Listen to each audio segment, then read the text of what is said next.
Hi, the Food Channel 347 coming out of Runnymede on kind of very sunny Sunday day. I'm just like pointing the camera out to the top of the field. Beyond that, you won't be able to pick out Heathrow, but it is there. Believe me, I've got two people here today, including myself. No, three, including myself. And please introduce yourself. Hello, I'm Anthony. Anthony, who's living at Runnymede, right? Has been here for how long? I've been here about 8 months now. 8 months. I've been Cool. living here. And Hi, I'm John. I've been living here at Runnymede for about 3.5 months. we're just going to have a brief conversation on. We just came up with the word choice, but it's very informal. This, right? And perhaps like you introduced the subject a minute ago. Do you want to just pick up on that? Yeah, well, I suppose the question was like, why do I believe, a few people are here, or why am I here? The reason I'm here is because I believe that as people, we deserve to have a choice of how we wish to live and how we want to live. And this for me is a new beginning of a new sort, and is that choice. Okay. Do you want to go then, Matt? Well, in a similar way, maybe if I'll just say a little bit about what first comes to my mind about choice. For me, choice is about freedom, and it's about autonomy. One of the things that drew me here was that there's a strong feeling here that we should be self-sovereign in an important way. We should be masters of our own lives and have autonomy in our action, thought and deed. And I'm someone who really strongly affirms that. I think that's exactly how I want to live, and it's how I would want others to live. But precisely because I affirm that autonomy, it's not something that I would want to force on anybody. So I think, trying to promote choice is a challenge. One of the things we have to do is maybe create spaces in which people are able to choose and then learn to appreciate the power of choice that they have. And I think maybe that's where I'd like to stop just there for my little first. I'm going to swing it to me, but I don't even know if it's on me. But I'm just like going to on that subject, just add in the bit that for me, I think our choice has been taken away from us quite early on, and we haven't had choice to live how we want, and that Runnymede kind of represents maybe as a lot of other eco villages and other people have tried in the past, is to kind of like push for the freedom of choice, which we hadn't had, and that we're exploring new ways of looking into living outside. I'd say describe it as outside the system.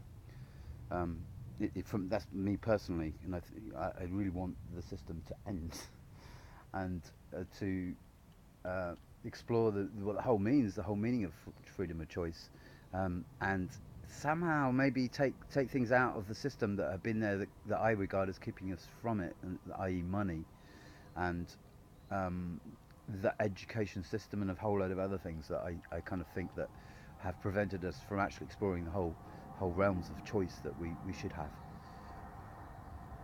You want to add more to that? It's very, very beautiful. We had a very informal minute ago, which we thought was much better. What was the subject we kind of came up with? We were talking about. We were actually talking. This is an interesting one. Let's morph it straight to this and make it self-reflective in this sense, postmodern conversation. So we were talking about the recording of conversations and about choice about that. So we were talking.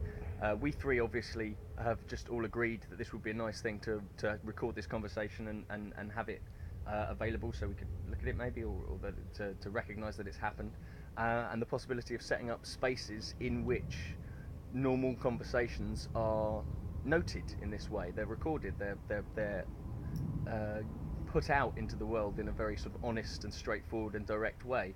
And we were talking about the difficulty, talking about imposing things, of trying to encourage people to do this in a way that's safe and doesn't impose on their freedom. So we were talking about the possibility of putting cameras in this space and having them set up to record conversations. And we very quickly came to the conclusion that because some people wouldn't feel comfortable to choose to enter that space, that it wouldn't be a good idea to just do that in this room. And so maybe in future we could set up a space where people would be free to choose whether or not they wanted to come into this sort of recorded conversation. Yeah, we're talking about broadcast. Yeah, we're talking about broadcasting on a more regular basis. And maybe Phil, you'd like to carry on about broadcasting and about maybe what. I think this place. Well, I think this place is very unique in that, and I can't.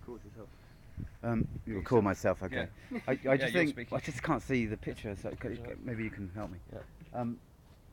I think this place is pretty unique in that we're recording, right? We're live. Don't We're live. come on camera if you don't want to. We're live, right? We're recording, so. I just think this was pretty unique in the of all the eco villages in the UK.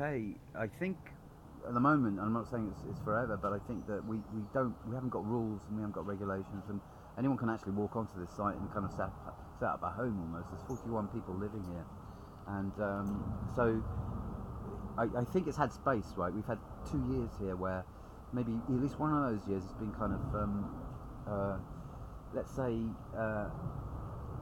well, we had a ceremony a few weeks ago where Charlie put forth the idea. He had this kind of little ceremony where he was saying that the wood has had a year's cleansing, which I think is really nice, and it's like it's kind of true, and it's that there's nothing being put on here. There's no politics as such, and there's no agendas. We haven't got kind of like the Occupy thing was full of agendas and meetings and things. We're not like that at all, but we're all kind of collecting here and coming out of conversations that I think could be quite interesting and not being held by rules and regulations that maybe is apparent in the rest of society. Mm. Do you want to say anything more? No, yeah, I mean, what?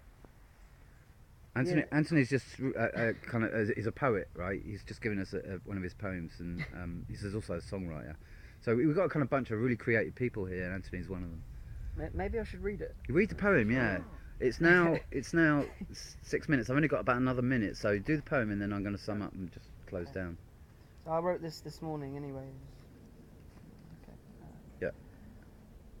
Words cannot do justice to the paintings within our minds. One picture paints 1,000 words, messages unique and divine. Expression from within can change the face of time, seeking truth of some things new, for the journeys are inside.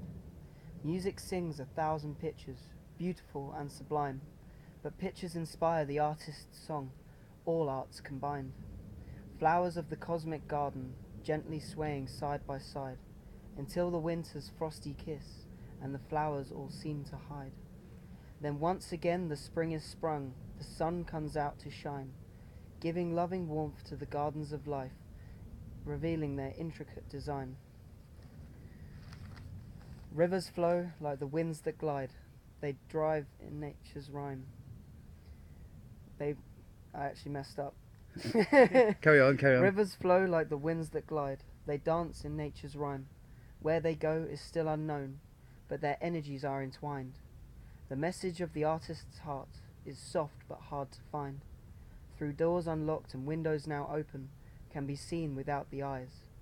So words cannot do justice for the paintings within our minds, but expression is of a different sort, feelings of another kind.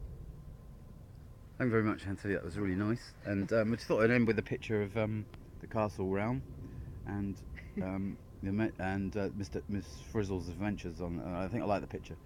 And that's the end of the first multi-personality broadcast from Runnymede, and there'll be many more where they come from. Thank you very much. Have a nice day.